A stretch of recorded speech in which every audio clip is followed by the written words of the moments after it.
Oi pessoal, tá começando mais um Ponto de Partida React e esse é um excelente sinal de que sextou. Sim, sexta-feira, 17 de julho de 2026. Eu sou Luísa Silvestrini e tô aqui cuidando para que o Pedro Doria não faça nenhuma bobagem na folga da Yasmin Restum.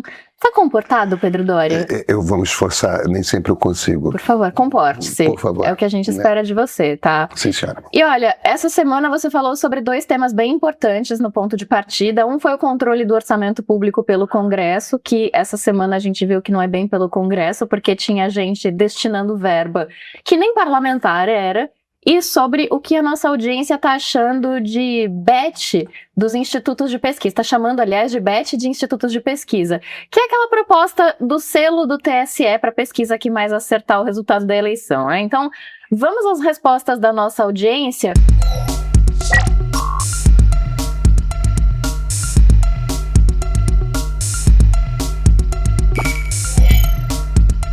Começando pelo orçamento, e aí, Pedro, eu preciso fazer um disclaimer, tá? Eu tava te contando aqui antes da gente começar a gravar que o meu trabalho essa semana foi um pouco mais difícil, porque a nossa audiência tava te elogiando muito e não tem a menor graça trazer comentários elogiosos só pra você ficar envaidecido aqui, né? Mas eu preciso fazer esse disclaimer, então o primeiro comentário que eu vou trazer, eu escolhi dois aqui. O Felipe Peraza diz: um dos vídeos mais importantes da história do meio. Obrigado, Uau. Pedro. E o Rafael diz: esse foi o comentário mais lúcido que você já realizou. Parabéns, Pedro. Eu não sei o que isso quer dizer sobre os demais, que não são tão lúcidos, mas acolhe o elogio, fica com ele. No fim das contas, a coisa é explicável, né? Por coincidência, absoluta coincidência, porque tem a ver com o noticiário da semana. Eu, na verdade, não falei de eleição presidencial, né? Eu não falei nem de Lula nem de Flávio Bolsonaro, então, evidentemente, não tinham torcidas zangadas com aquilo que eu estava falando. Eu estava falando, no fim das contas, sobre regras e funcionamento e como que as coisas operam, tanto pelo lado da Justiça Eleitoral, quanto pelo lado do Congresso Nacional. Então, talvez eu deva falar mais de sistemas e menos de candidaturas e políticos, né? Mas calma que a nossa audiência, ela é esforçada, ela fez provocações, eu vou trazer daqui a pouco. E aí, sobre o sistema, que foi o que mais movimentou a opinião, na verdade as dúvidas, os questionamentos da nossa audiência nos comentários, eu tenho aqui alguns que eu selecionei. Um é o da Rosa, que diz: por isso temos que aprovar na Câmara o voto distrital misto, que está aprovado há anos no Senado. E o Adriano emenda uma pergunta aqui. Ele diz: não tem como acabar com esse negócio estranhíssimo de votar para partido e não para candidato? Ao mesmo tempo, o Hudson discorda. Aí já entra uma provocaçãozinha que eu tinha prometido. O sistema proporcional é melhor que o distrital. O voto mais politizado que há é o da legenda. Mas não existe um sistema perfeito. O problema no Brasil não é o sistema proporcional, mas o fato do eleitor não ver no voto de deputado algo importante. E aí vota de qualquer jeito. Quando vota, o número de brancos e nulos é enorme. Eleitor não vende o voto para o executivo, mas de alguma forma o faz para o parlamento, inclusive no Senado. Eu discordo dele. Aliás, eu discordo parcialmente dele. E eu concordo muito com a primeira comentarista. Eu acho que o melhor sistema é o distrital misto, que não é a mesma coisa que o distrital. Mas vamos dissecar aqui, porque eu acho que é interessante qual o problema do sistema atual. E Luísa, o sistema atual, como ele é feito num estado maior, como o que a gente vive, Rio de Janeiro, São Paulo, Minas, é impossível você ter um voto consciente. É impossível. Ele é um voto proporcional com lista aberta. O que isso quer dizer? Você olha um deputado, uma deputada, um candidato a deputado, deputada, isso vale para vereador, deputado estadual, deputado federal. Você diz: é nessa pessoa que eu quero votar. Você acha que você está votando nela.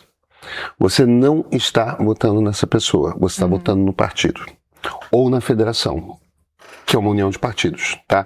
Se tem uma federação, você está votando na federação. Se é um único partido, você está votando num partido. Tudo bem, você votou naquele... Então, digamos que o partido XYZ, que pertence àquela candidata em quem você votou, ganhou uma quantidade de votos que representa 10% dos votos.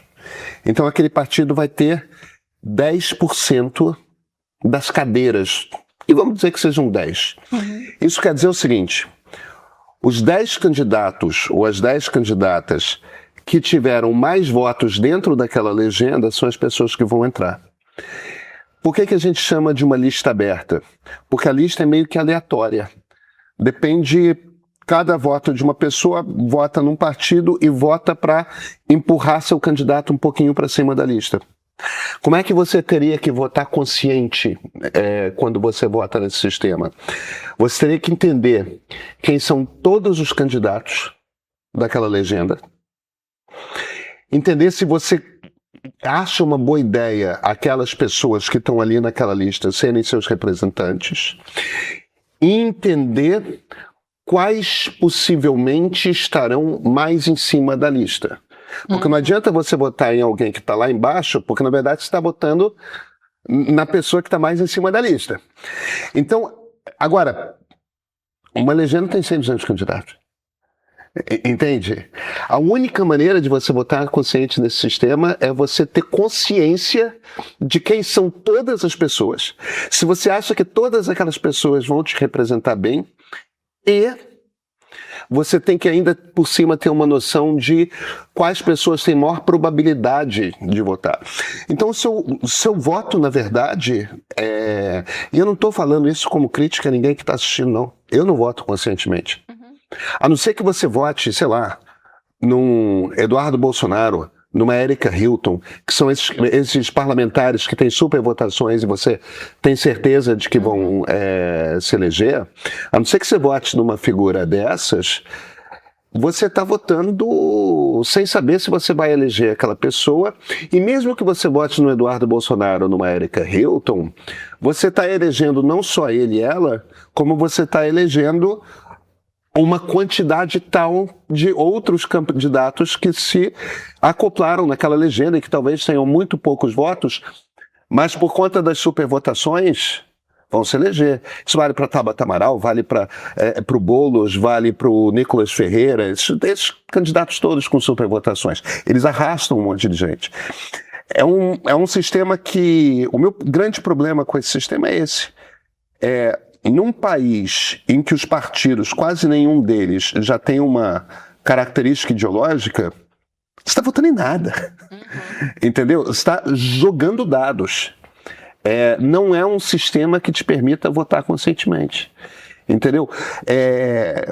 A maior parte das pessoas não tem muita compreensão de que a composição da Câmara dos Deputados depende diretamente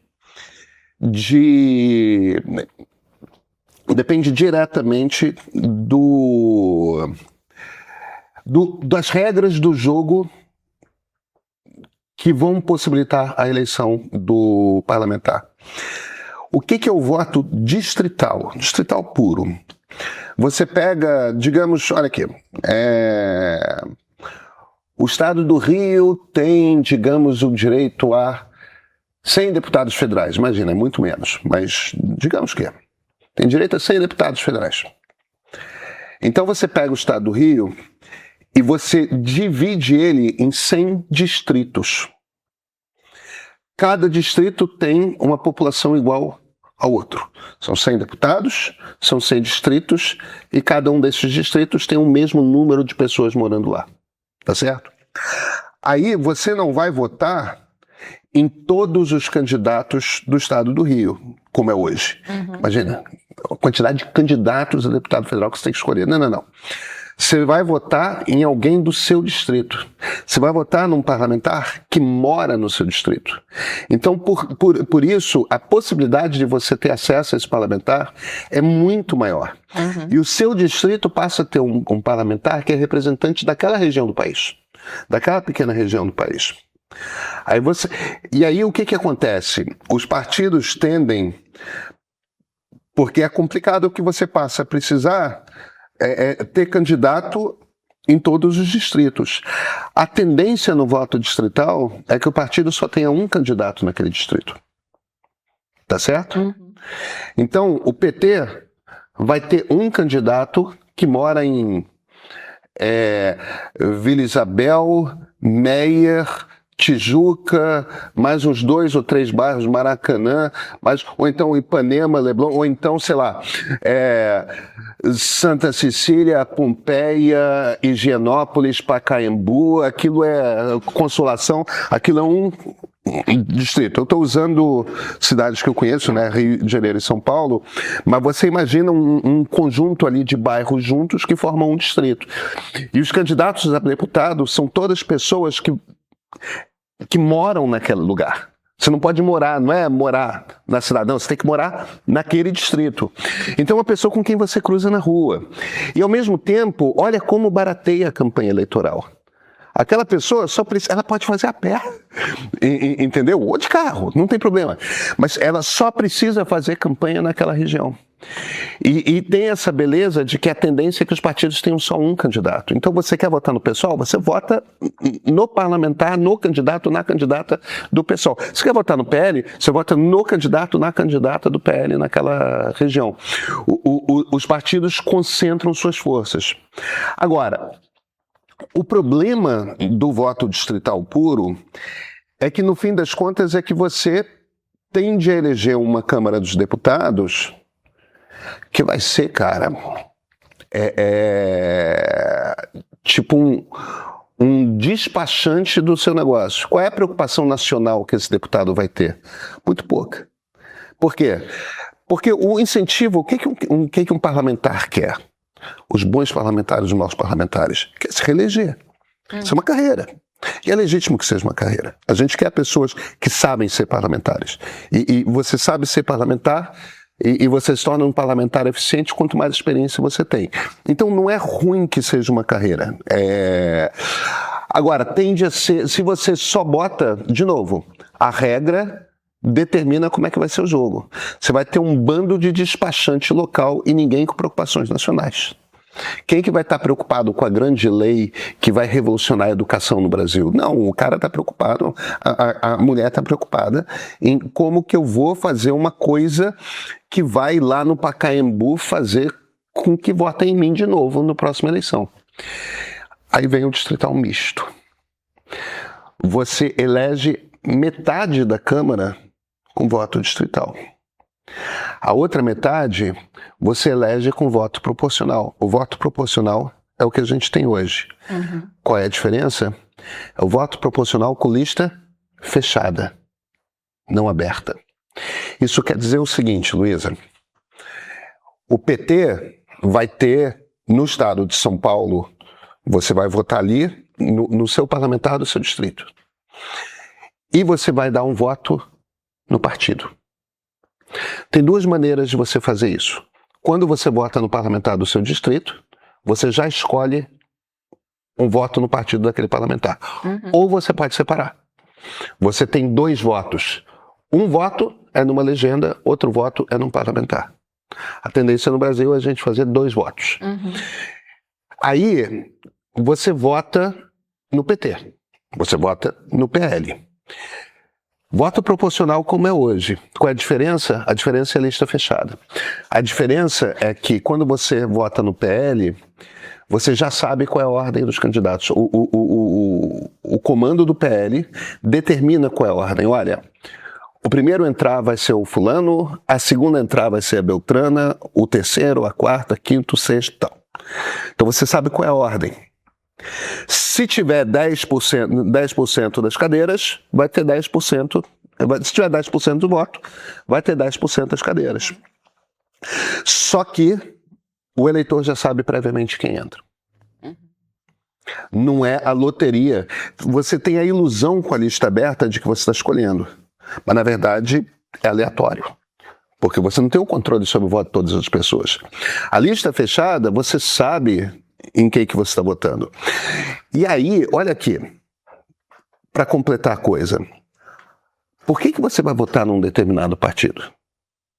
Porque para o parlamentar no voto distrital, a gente entende, você gosta daquela pessoa, você acha que aquela pessoa vai fazer coisas boas para o seu distrito.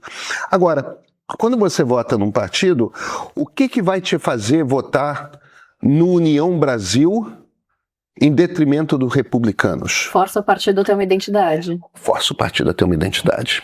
O partido precisa representar uma ideia e ele precisa ser diferente o suficiente dos outros. Que é uma coisa que a gente vê mais na esquerda. Agora, mesmo na esquerda vai ter problemas. Vem cá. Rede e PV. Entendeu? São dois partidos de esquerda cuja pauta principal é ambiental. Por que você vai votar em um e não no outro? Entende? O PT e o PSOL, você pode começar a pensar o PT como um partido mais, se ele volta para a natureza original dele, um partido mais sindicalista, um partido dos direitos dos trabalhadores, e de repente o PSOL vai ser uma pegada mais identitária, mais uma questão das lutas dos negros, das lutas das mulheres, das lutas da comunidade LGBTQIA+, tal. Os partidos vão ter que se diferenciar e vão ter que ter uma personalidade própria para eles atraírem os votos. Os partidos que hoje compõem o Centrão, eles tendem a ter que se fundir para ter essa mesma identidade. Então, esse voto distrital misto, ele traz o melhor dos dois mundos. Você pode votar escolhendo um parlamentar e, ao mesmo tempo, você pode votar escolhendo um partido que tem uma determinada identidade. Uma das razões de os partidos não terem identidade no Brasil e serem tantos é justamente o fato de que, porque a gente elege a Câmara por esse voto proporcional com lista aberta, na verdade os partidos acabam tendo incentivo para não ter identidade. O importante é a personalidade daquele parlamentar, que não precisa necessariamente ser uma personalidade ideológica, pode ser uma certa exuberância, um certo tipo de carisma, uma coisa assim, ter a própria fisiologia, né? Distribuição de dentaduras, aquelas coisas todas que a gente viu no Brasil. Que responde ao questionamento de $1 milhão aqui do Adriano, que era se não tem como acabar com esse negócio estranhíssimo de votar no partido e não no candidato, né? Tem ali uma resistência dos próprios parlamentares, provavelmente. Tem uma resistência dos parlamentares, veja, aí é uma coisa curiosa que é o seguinte, se você chega pro Valdemar Costa Neto, ou para o Gilberto Kassab, ou para boa parte dos líderes de partidos, eles querem um voto distrital misto. Para os líderes de partido é bom, porque isso fortalece o partido em detrimento do deputado. Porque ele obriga muito, justamente esse papo de o partido precisa ter uma identidade, o partido precisa ter uma força. E o comando do partido passa a ter uma autoridade na escolha da lista.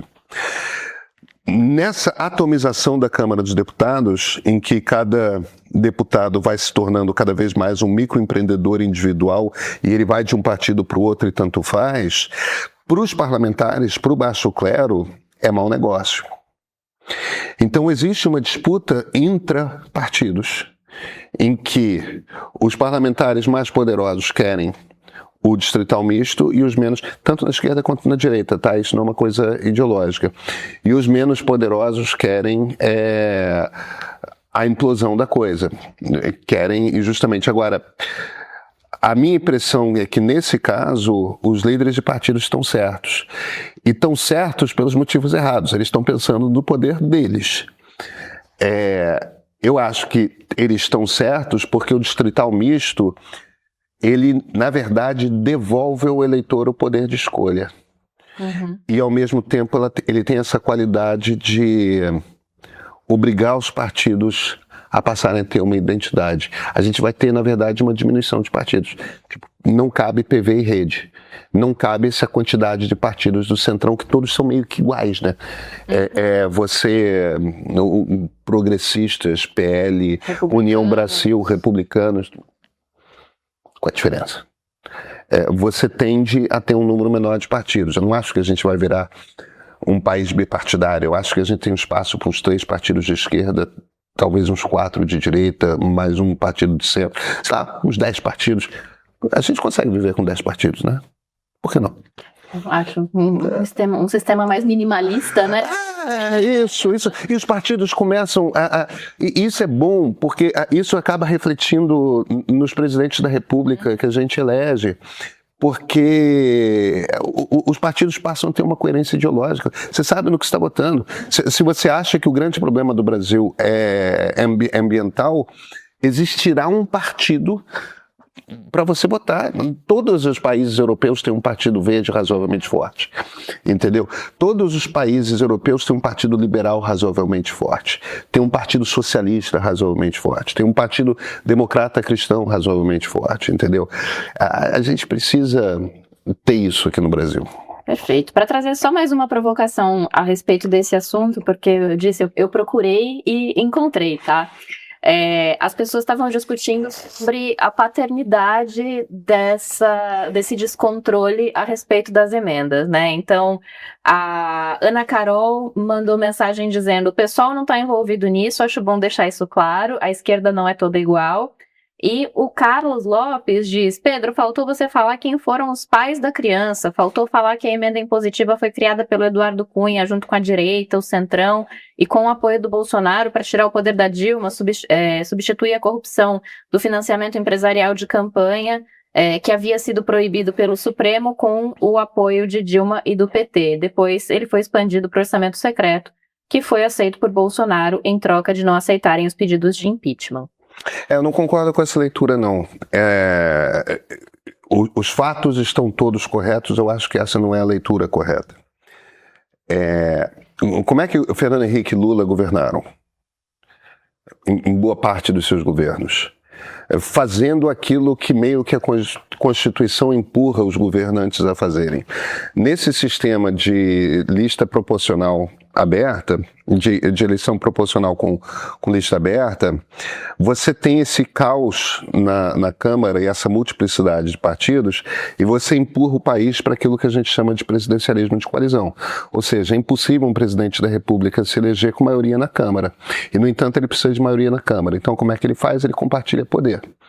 Fernando Henrique governou seus 2 mandatos dessa forma, deu ministérios, distribuiu emendas, o presidente controlava essas emendas.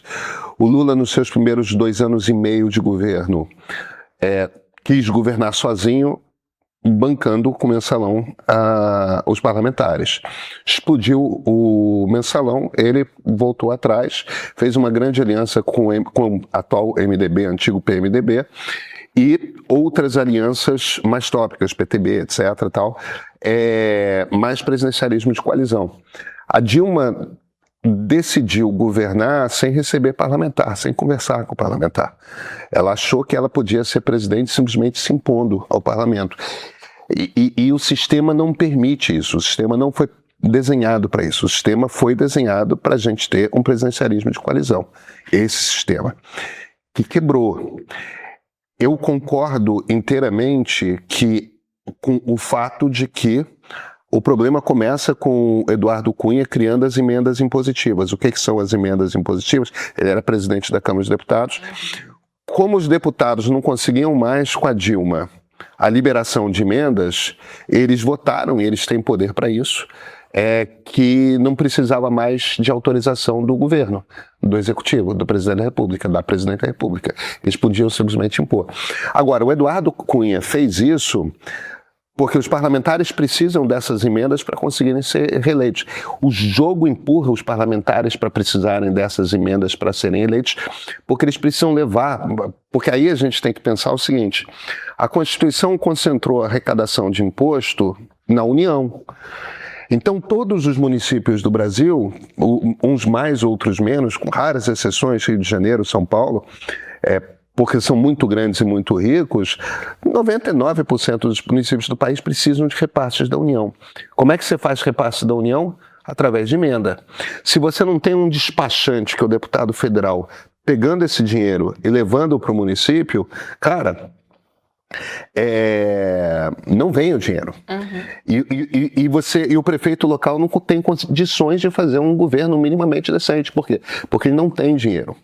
Então, essa troca do parlamentar de, olha, eu voto nas coisas que o presidente ou a presidente quer, mas em troca eu quero que de vez em quando uma emenda minha seja aprovada, é como o sistema foi desenhado para funcionar. As pessoas podem não gostar, as pessoas podem gostar. É assim que o sistema foi desenhado para funcionar. A Dilma se recusou a fazer isso. Ela decidiu, não, isso é tudo corrupto, eu não quero. Veja, não é uma questão de ser corrupção ou não. O sistema foi desenhado para funcionar isso, assim. E a origem do impeachment é essa. Entendeu? É essa presidente da República que escolheu ignorar por completo os parlamentares, principalmente os deputados federais. O Eduardo Cunha aprontou então essas duas, a emenda impositiva e o impeachment. Agora, não foi só ali, no momento da Dilma. Tem um segundo momento, que é o Michel Temer. Porque aí você tinha, na Procuradoria-Geral da República, o Rodrigo Janot, com aquele papo de enquanto tiver bambu, lá vai flecha, né? O Janot decidiu que ele queria derrubar o Temer.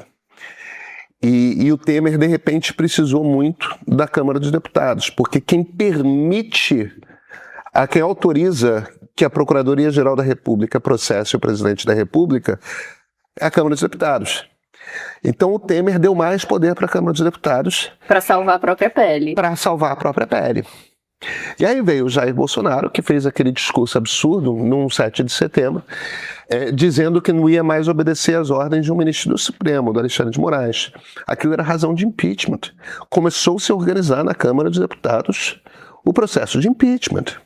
E o que o Bolsonaro... Os pedidos se empilhavam, né? Não, sim, se empilhavam, mas teve um determinado momento depois daquele 7 de setembro que o Arthur Lira, que era o presidente da Câmara, ficou uns 3 dias em Alagoas, incomunicável, porque a pressão era tão grande de todos os partidos para que ele abrisse um processo de impeachment que ele decidiu, deixa eu ficar quieto aqui e ver o que acontece.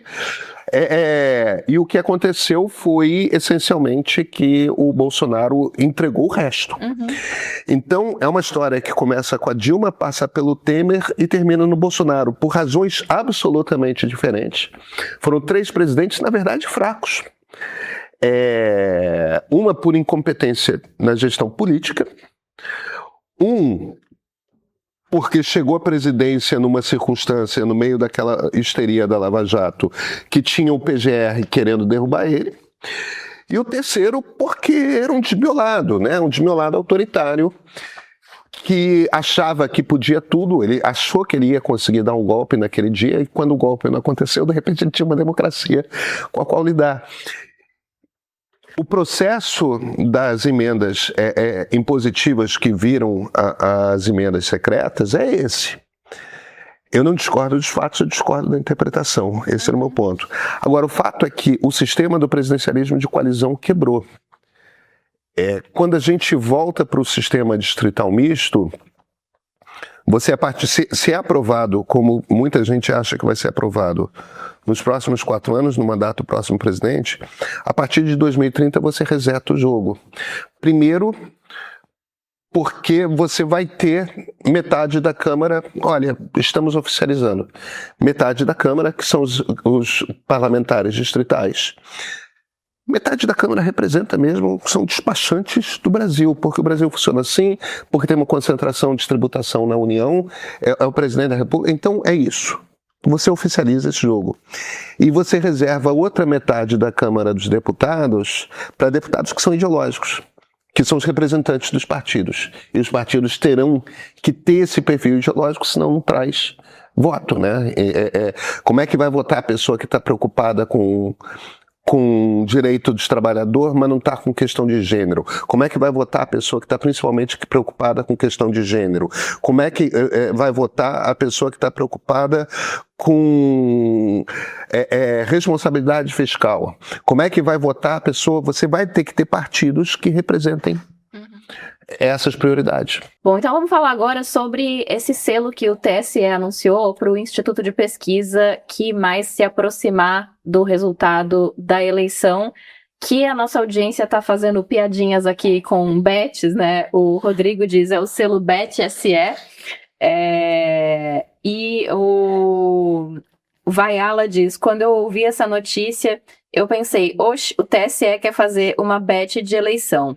Aí, o Magiosal tá dizendo aqui o seguinte, cara, que coisa estranhíssima essa proposta vindo do TSE. O TSE a princípio, não deve tomar partido, nem mesmo de institutos de pesquisa.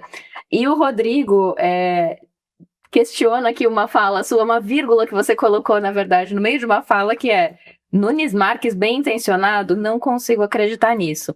Então, eu queria primeiro trazer essa leva de comentários que questiona aqui a qualidade desse tipo de decisão, né, o que está por trás disso, e questiona até a credibilidade do TSE diante de um anúncio desse tipo, que para quem entende o que significa uma pesquisa, realmente é muito estranho, né, Pedro? Eu, por evidente, estava sendo irônico quando eu falei das boas intenções do Nunes Marques. Eu não acredito nas boas intenções do Nunes Marques. Eu acho que a composição do TSE é bastante boa, tá? Hoje. Não tanto pelos ministros do Supremo que estão lá, mas pelos outros ministros. A gente tem um TSE bastante sólido. Agora, ele é presidido sempre por um ministro do Supremo Tribunal Federal e o Cássio Nunes Marques o Cássio Nunes Marques tem aquele prêmio José Antônio Dias Toffoli de excelência, sabe? Ui. Eu acho que é uma coisa assim parelha. E temos um problema ali por evidente. Cara, o problema dessa ideia de jirico, ela começa com o fato de que torna evidente que o ministro não entende o que uma pesquisa de opinião é. Entende? Em 2016, quando houve a eleição do Trump e todas as pesquisas apontavam que a eleição da Hillary Clinton seria muito mais provável, o que você pega ali das pesquisas é o seguinte: o que elas estavam dizendo era Trump tinha 30% de chances de ser eleito e a Hillary tinha 70% de chances de ser eleita. Eles não estavam dizendo... o sistema americano é diferente do nosso, né? As pesquisas não estavam dizendo, quando você faz a conta, que era impossível Trump ser eleito. Elas estavam dizendo que era muito mais provável a Hillary ser eleita do que o Trump ser eleito. 30% de chances não é zero. E é bastante, né? E é bastante. É muito menos provável. Por isso que quando as pessoas me perguntam, vai dar Lula ou vai dar Flávio Bolsonaro? Eu me viro hoje e falo, 60-40. É muito mais provável que o Lula seja eleito do que o Flávio seja eleito. Mas não é. E esse 60-40 não é científico. Eu estou olhando para as pesquisas e buscando um número que indique uma probabilidade sólida e razoável do Lula ser eleito sem derrubar. Agora, na conta da Economist, por exemplo, em cima de todas as pesquisas, a conta era 70-30, exatamente 70-30. E aí, de certa forma, eu acho que nós da imprensa temos um pouco de responsabilidade disso, um bocado de responsabilidade, porque a gente não explica o suficiente o que uma pesquisa é. Então as pessoas tendem a olhar para uma pesquisa como uma coisa, uma linha que está apontando vai dar tal coisa. Fulano vai ser eleito, Beltrana vai ser eleito. E não é isso que uma pesquisa está fazendo. O que uma pesquisa está fazendo é tirar um retrato daquele momento em particular. E por isso que uma das coisas que eu falo é o seguinte: o melhor para a gente não é ter um selo, o melhor para a gente é ter muitas pesquisas.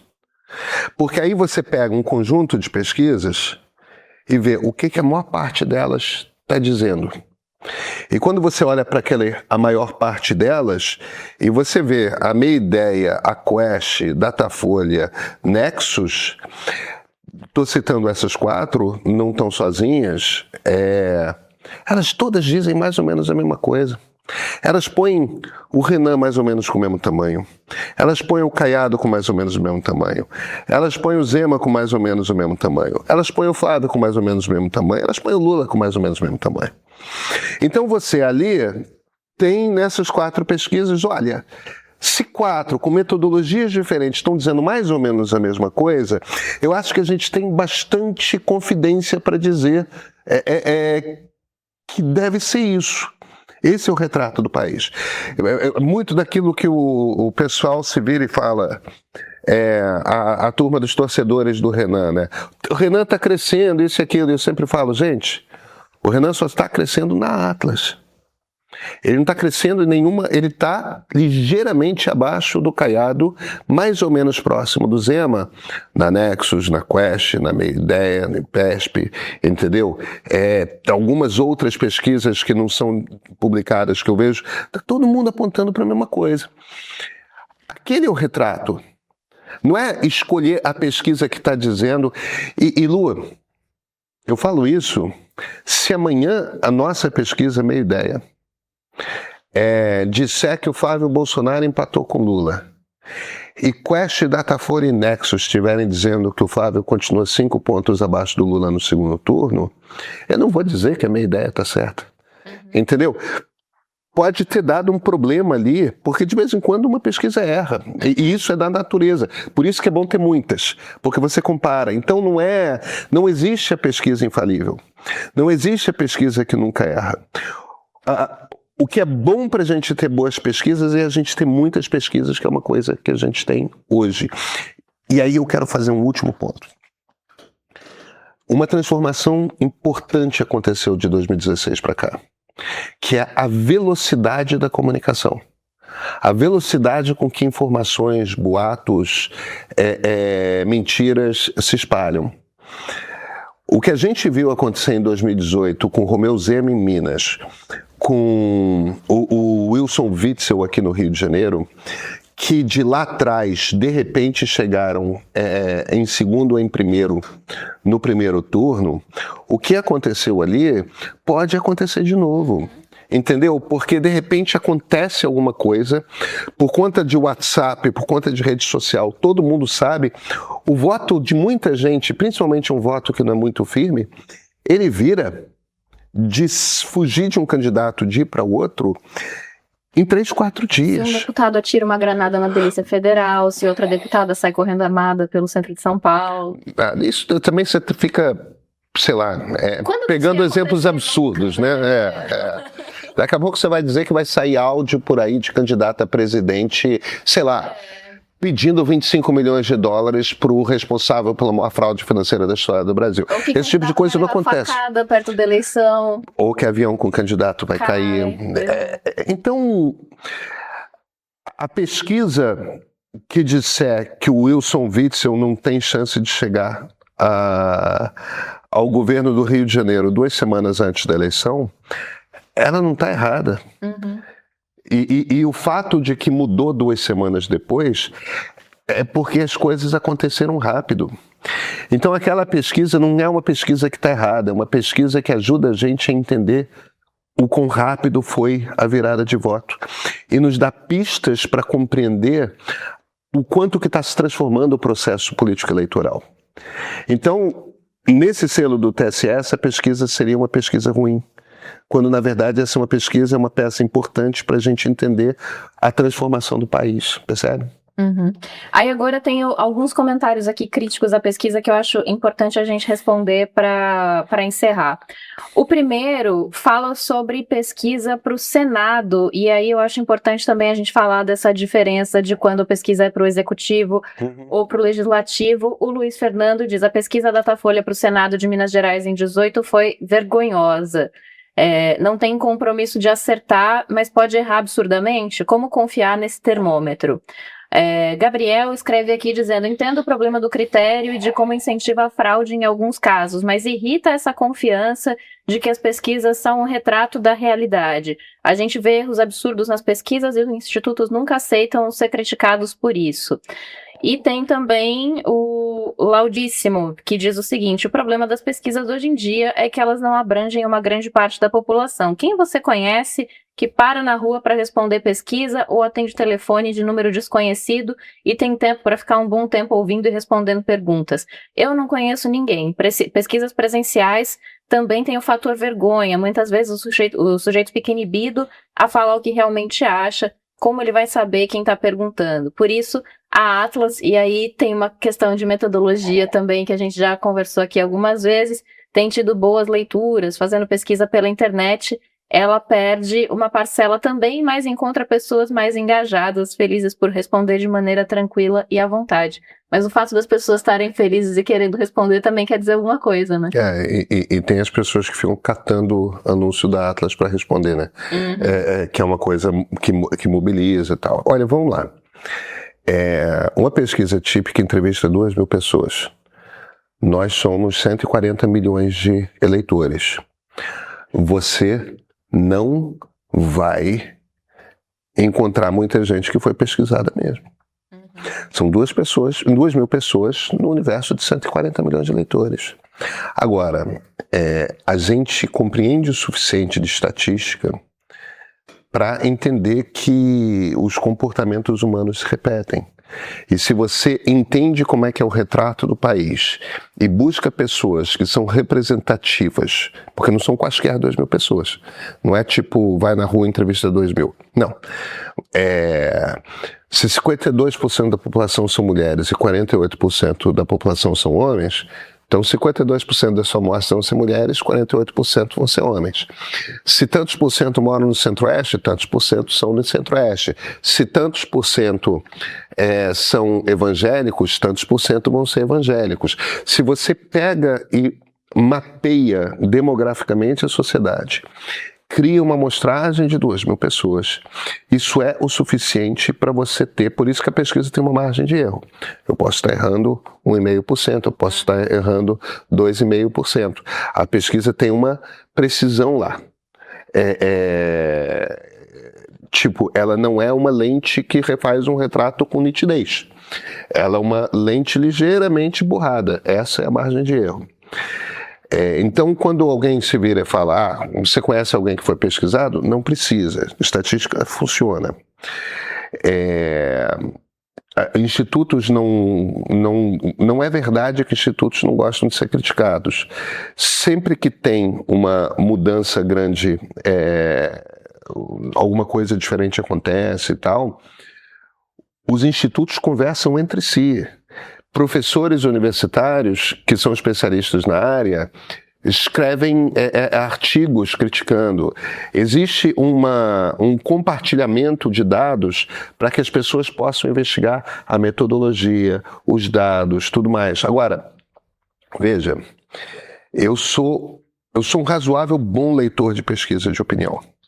Eu não sou um demógrafo, eu não sou um estatístico, eu não sou um especialista.